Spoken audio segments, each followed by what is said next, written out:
So the children could see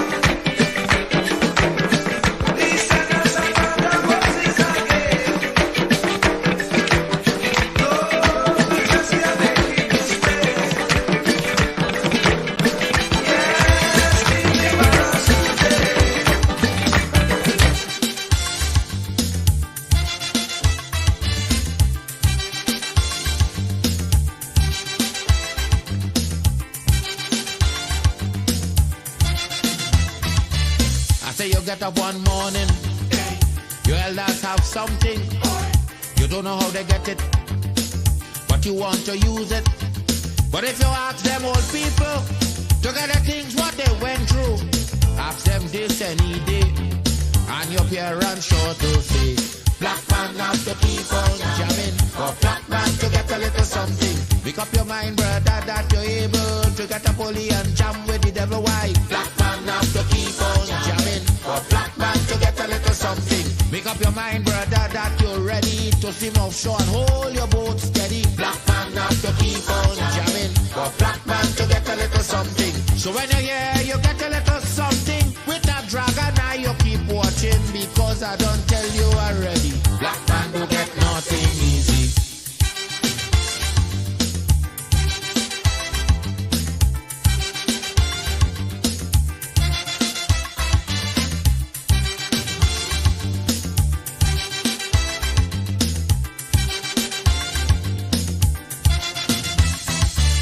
I say you get up one morning, and oil money running.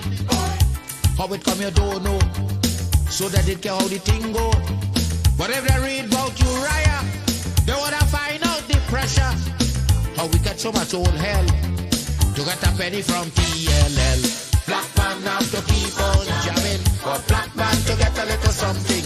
You got to take up your own cash money, pay people for your own refinery. Black man have to keep on jamming, for black man to get a little something. Make up your mind to be a magician, to make money out of scrap iron. Black man have to keep on jamming, for black man to get a little something. So when you're here, you get a little something. With that eagle eye, you keep watching, because I don't tell you already. Black man don't get nothing easy.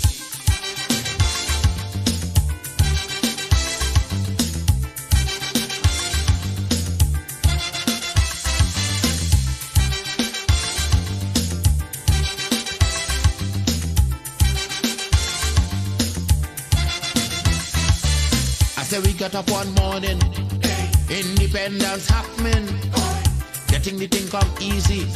Now they're taking liberty, but if they know about petition, we are to send to England for some woman to tell we in this colony free. Black man have to keep on jamming, for black man to get a little something. You got to go to conference in England to get independence in your own land. Black man have to keep on jamming, for black man to get a little something. People hold you, humiliate you, turn on and sell you, and then they free you. Black man have to keep on jamming, for black man to get a little something. So when you're here, you get a little something. With that dragon eye, you keep watching, because I don't tell you already. Black man don't get nothing easy.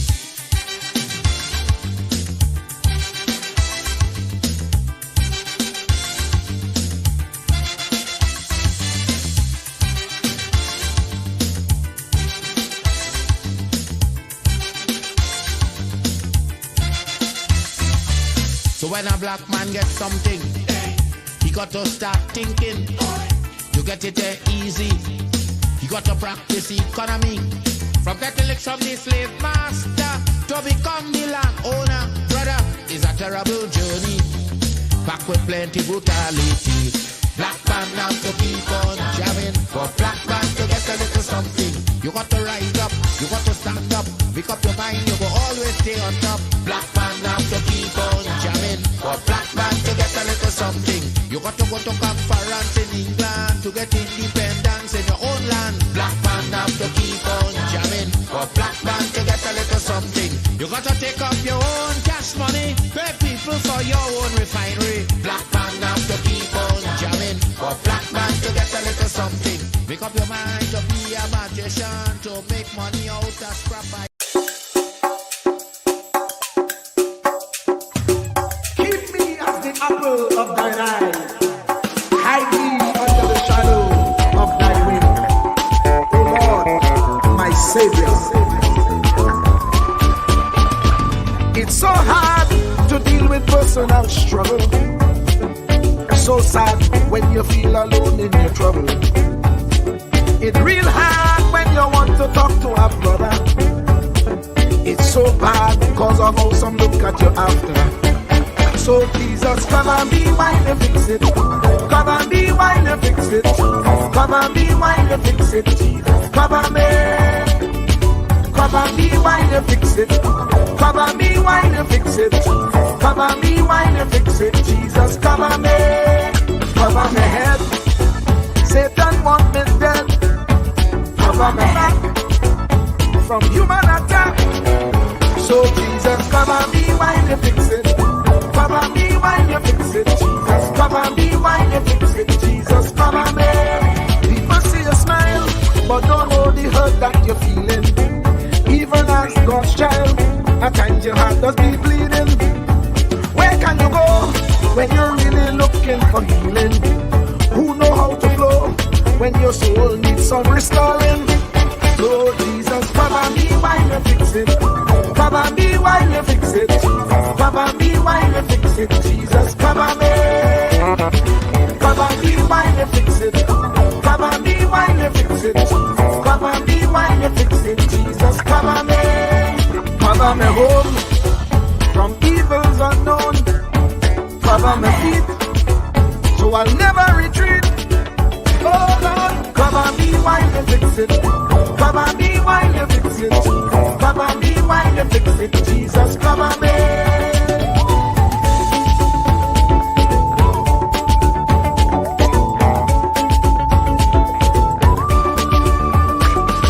Cover my brother, cover my sister, them who under pressure. Cover the preacher, every church worker, the young believer. Cover the worship leader and intercessor, every gospel minister. Cover. Jesus alone is the one who has the real answer. The one on the throne is the true and loving Father. He will hold your hand and keep you from going under. He will make you stand and let you know he's a fixer. Come and be while you fix it. Come and be while you fix it. Jesus, come and be while you fix it. Jesus, come and be. Come and be while you fix it.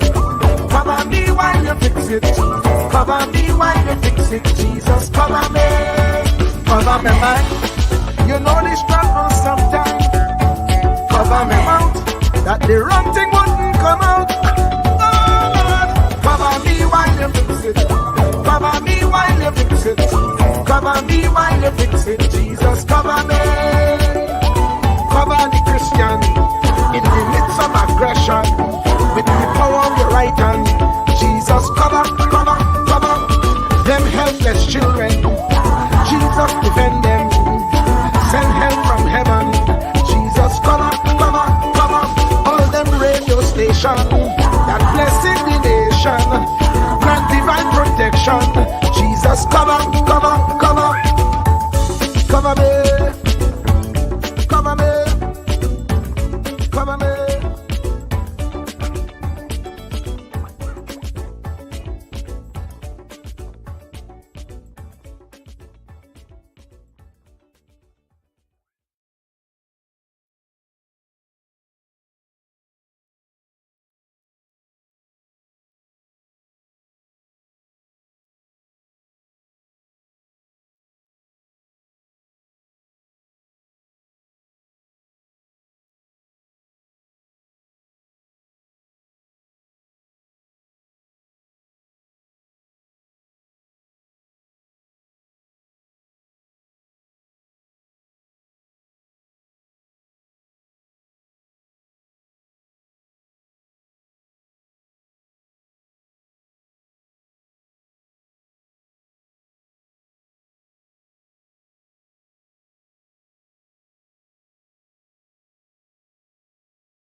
Don't give up, yeah. Just ride out your storm. Hey, you've been in the storm, it seems like forever. And your nights of confusion has been so long. Your ship has lost anchor, and the storm that you drifted. Just hold on to Jesus and ride out your storm. Ride out your storm. God is still with you. You may not feel it, but you're not alone. You're hurting now, but your morning is coming. Lord of mercy, just hold on to Jesus and ride out your storm. Remember his promise. He said, I'll never forsake you. Though the waters are troubled, where do you go? Don't give up the battle, for your answer is coming. Just hold on to Jesus and just ride out your storm. Ride out your storm. God is still with you. You may not feel it, but you're not alone. You're hurting now, but your morning is coming. Lord of mercy, just hold on to Jesus and ride out your storm. Ride out your storm. God is still with you. You may not feel it, but you're not alone. You're hurting now, but your morning is coming. Lord of mercy, just hold on to Jesus and ride out. You're listening to WZYE 95.9 FM. You are listening to WZYE 95.9 FM, the most influential name in Caribbean radio in the tri-state area. Broadcasting from East Orange, New Jersey, the most influential name in Caribbean radio, WZYE 95.9 FM.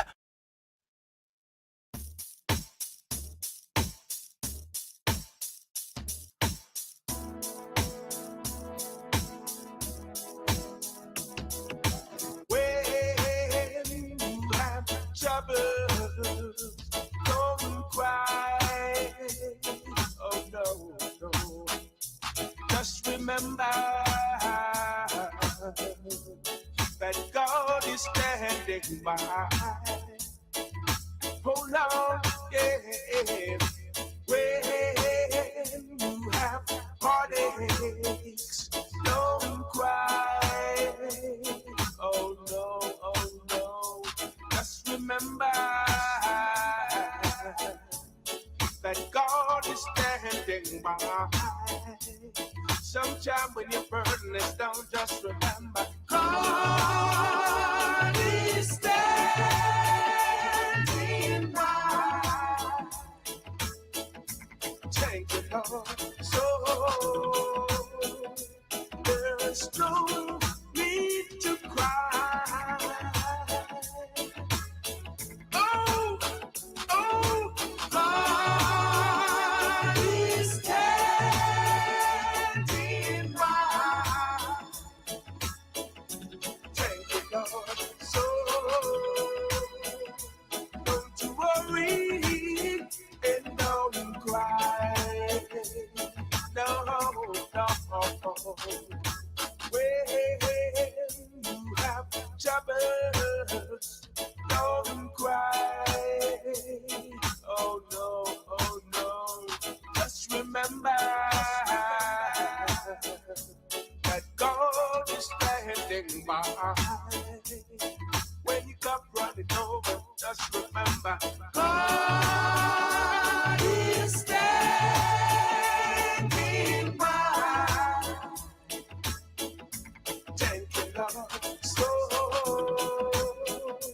there's no need to cry. God is standing by. Thank you, Lord. So don't you worry and don't cry. Oh Lord, yeah. Forget about your troubles. Forget about your pain. Yeah.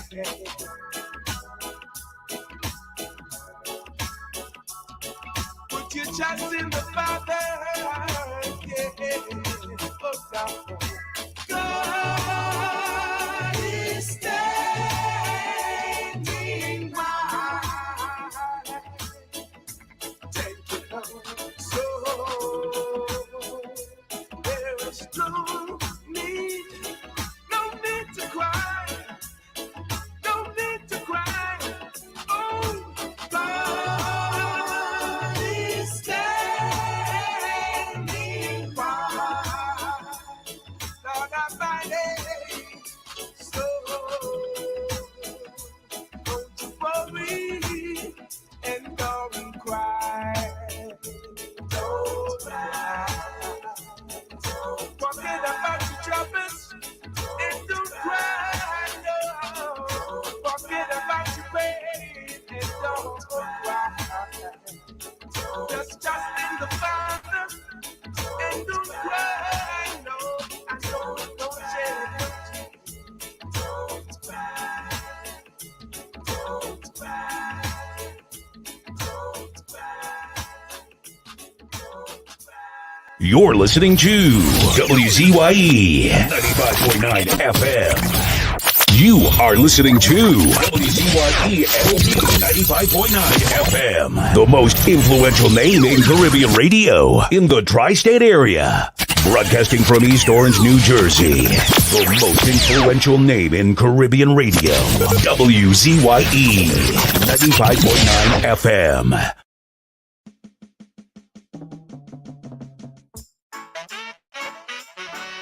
Here I come again, Jaja.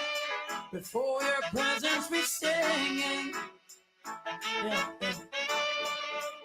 Lord, watch over our shoulders tonight and help us live our words tomorrow. Let's not forget where we're from, Father, show us the way to go. You said I must love and feed my enemies, and I'm gonna do it. You said I shouldn't hate or grudge, and I won't, not even for a minute. Let only truth come from my lips. Bless our souls, cause without you we can't make it. Lord, watch over our shoulders tonight and help us live our words tomorrow. Let's not forget where we're from, Father, show us the way to go. You're the wind beneath my wings, see me through all little things. You lifted me when I was down, now you have me standing on higher ground. Lord, watch over shoulders tonight and help us live thy words tomorrow. Let's not forget where we're from, Father, show us the way to go. How excellent is thy name, deliver us from sin and shame. Out of the mountain, babe, and settle in, you have ordained strength. Oh, Jah, I'm depending on you. Oh, no other help I know. Oh, Jah, I'm depending on you. Oh, no other help I know. You're the only way. God be defeated. With you I wanna stay. Please don't go away, Lord. Lord, watch over shoulders tonight and help us live our words tomorrow. Let's not forget where we're from, Father, show us the way to go. You said I must love and feed my enemies, and I'm gonna do it. You said I shouldn't take your grudge, and I won't, not even for a minute. Let only truth come from my lips. Bless our souls, Lord, without you we can't make it. Lord, watch over shoulders tonight and help us live our words tomorrow. Let's not forget where we're from, Father, show us the way to go. You're the wind beneath my wings, see me through all little things. You lifted me when I was down, now you have me standing on higher ground. Lord, watch over shoulders tonight and help us live our words tomorrow. Let's not forget where we're from, Father, show us the way to go. Oh, Jah, I'm depending on you. Oh, no other help I know. Oh, Jah, I'm depending on you. No other help I know. Oh, oh, oh.